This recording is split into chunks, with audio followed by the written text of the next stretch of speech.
Did I scare you?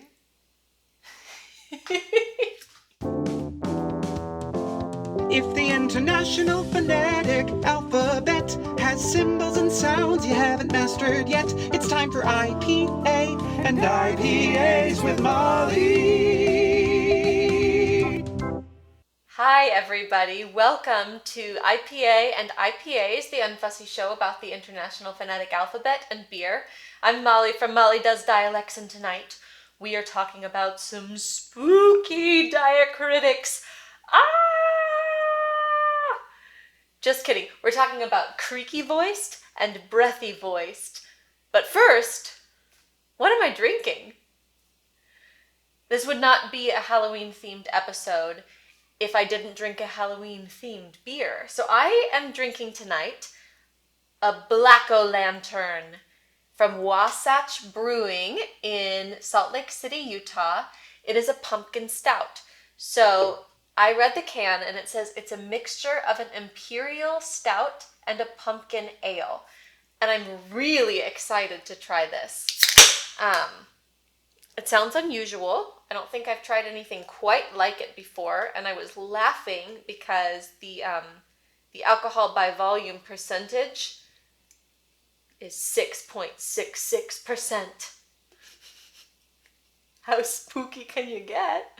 So it's dark. Ooh, it's got a good head on it. Let's see, what does it smell like? It smells like pumpkin and some spices.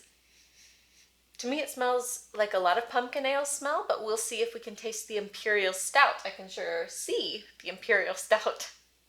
Cheers, everybody.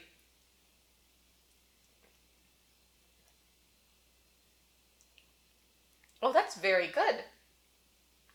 It's definitely a pumpkin ale. It's not as sweet as a stout.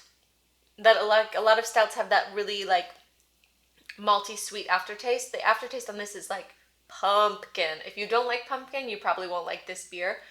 I, however, do like pumpkin, and I love stouts.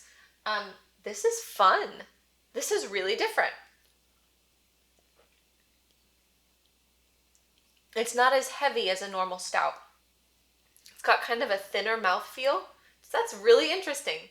If this sounds like something that would be up your alley, if you are a pumpkin ale person or you love stouts and this sounds interesting, I encourage you to check it out. Cheers, everybody.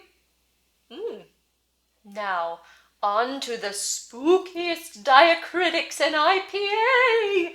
In my opinion, there's no technical differentiation of which diacritics are spooky and which ones aren't. I made that up myself. But I chose two really fun ones for Halloween and spooky season. The first, creaky voiced, and the second, breathy voiced. So creaky voice. You might have heard this also called vocal fry. It can also be called laryngealization, like your larynx. And what's happening is that your vocal folds are still vibrating, but it's like really slow and irregular vibrations. And you hear this actually a fair amount just in the world. I know in the United States, this is really associated with younger people.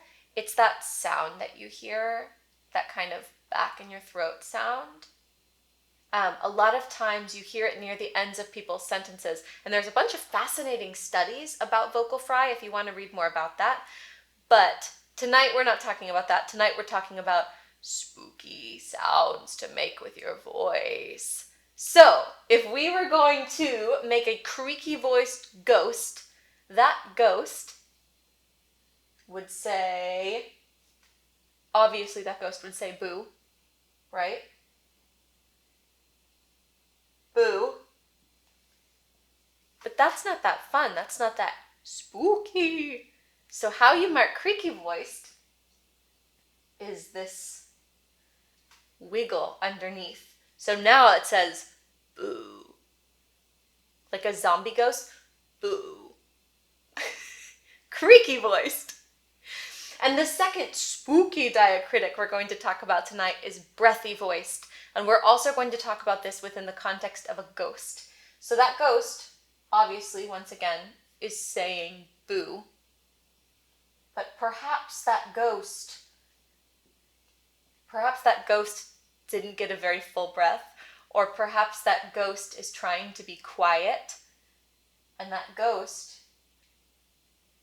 put 2 dots under its ooh to make it a breathy boo, boo, boo.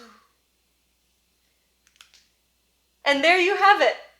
For all of your spooky voicing Halloween needs, you have creaky voiced, and you have breathy voiced. So you can create fun voices to go with your scary costumes. Thank you for joining me tonight on IPA and IPAs for this extra scary episode. I hope you learned something. I hope you had some fun.